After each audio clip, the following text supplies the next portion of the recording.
ऐसी रीलें बन रही हैं, ऐसे कमेंट्स आ रहे हैं दलितों के ऊपर। दलित लोग नीची कास्ट होती है, खाने के लिए आएंगे वो, इसलिए अपने बर्तन में हम खाना खाने नहीं देते। भीमराव अम्बेडकर का पुतला मैं जलाऊंगा। अभी दूंगा, पहले इसको इधर रख, इधर देखा इसको, लाइक है ये। जुलाई 2024 यूपी अपर कास्ट के 3 लड़कों ने 15 साल के दलित बच्चे को फोर्सफुली यूरिन पिलाया। गुजरात 2024 एक 24 साल का लड़का सन ग्लासेस पहन के अपने व्हाट्सएप पर डीपी लगाता है तो उसे 24 लोग घेर के डीपी डिलीट करवाने के लिए बोलते हैं। वो मना करता है तो पीटा जाता है।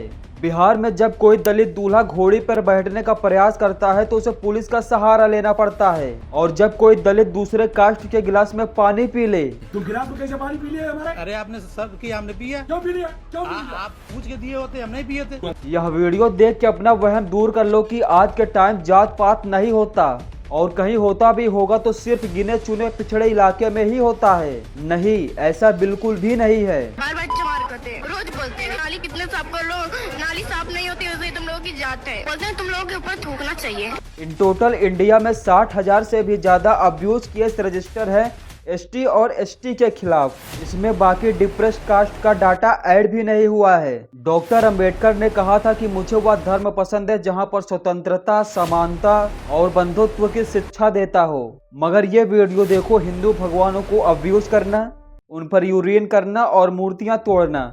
मैं राम और कृष्ण को कभी भगवान नहीं मानूंगा और ना ही इनकी पूजा करूंगा। हिंदू धर्म से घिंडा है। अगर डिप्रेस्ड कास्ट के अगेंस्ट होना कास्टिज्म है तो सो कॉल्ड कास्ट के ऊपर हाथ उठाना ये भी तो कास्टिज्म है। अगेन इस वीडियो में मेच्योरिटी लोग यंग इंडियंस है, जेएनजी पढ़े लिखे समझदार लोग, लेकिन कास्ट के मामले में जीरो। क्यों? 1770 का इंडिया जिसमें दलित महिलाओं को अपना ब्रेस्ट ढकने का परमिशन नहीं था, जिससे यह पता लगाया जा सके कि यह एक दलित है।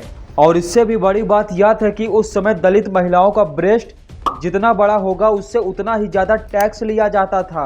और वहां पर नंगली नाम की एक महिला थी, जब उससे टैक्स लेने आए तो उसने अपना दोनों ब्रेस्ट ही काट डाला और टैक्स के खिलाफ प्रोटेस्ट किया। और आदमियों पर भी पगड़ी पहनना, मूछ रखना, उन पर भी टैक्स लगता था। और उस समय दलित लोग अपने कमर पर झाड़ू बांध के चलते थे ताकि उनके पैरों के निशान मिट जाए और उस रास्ते से अपर कास्ट के लोग चल सके।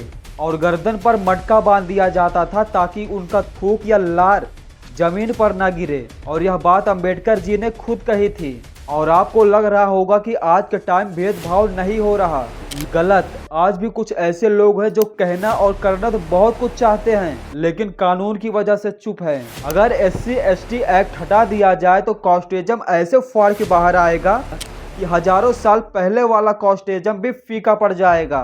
और बहुत लोगों को ये चीज़ बिल्कुल भी बर्दाश्त नहीं कि दलित समाज के लोग अपर कास्ट के बराबर बात कर रहे हैं। दलित समाज के लोग उनसे ऊंची पोस्ट पर बैठे हैं। और ये रहा जीता जागता सबूत। दीदी, आप जैसे सरपंच हैं, आप क्या क्या काम करती हैं यहाँ के गांव वालों के लिए? जो जो योजनाएं आती है उसके लिए बोलते हैं, पर यहाँ के लोग बोलते हैं कि सरपंच माने कुछ नहीं। हम यदि अभी बड़े लोग होते तो सभी लोग मानते। और यहाँ तक बिहार के इलेक्शन में ये देखा गया कि वहाँ के लोग जात पात को देख के वोट देते थे। The young youth of Bihar is finally an election issue. इन चीजों पे वोट पड़े, बस जाति पर, बस जाति। तो जाति के नाम पे वोट नहीं देते हैं, लेकिन जाति के नाम पर हम वोट देते हैं और देंगे। 30 से 40% लोग खुल के बोलते हैं कि हम अपने कास्ट के बेस पर ही वोट देते हैं। और इसी वजह से जब भी हमारे यहाँ वोट होता है तो हमारे नेता कास्ट को लेकर के मुद्दा बनाते हैं। Parties themselves understand that caste matters. Politicians choose their candidates based on caste. Even cabinets are chosen on the basis of caste. यह वीडियो देख के आप समझ गए होंगे कि हमारे देश में आज भी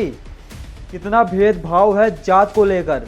और जरा आप सोचिए कि अगर हमारे देश में जात पात ही खत्म हो जाए तो कितना शांति होगा, लोगों में प्यार बढ़ेगा, एक दूसरे से वार्तालाप करेंगे, ना कोई नीच होगा ना कोई ऊपर होगा, सब लोग सामान्य होंगे। और कितना अच्छा होगा आप लोग कमेंट करके ज़रूर बताओ। और यहीं पर मैं अपना वीडियो समाप्त करता हूं। और हाँ, कमेंट करके ये भी बताना कि अगली टॉपिक मैं किसके ऊपर बनाऊं, एजुकेशनल पे बनाऊं, पॉलिटिक्स पे बनाऊं या फिर किसी और पे। कमेंट करके ज़रूर बताएं। तब तक के लिए नमस्कार।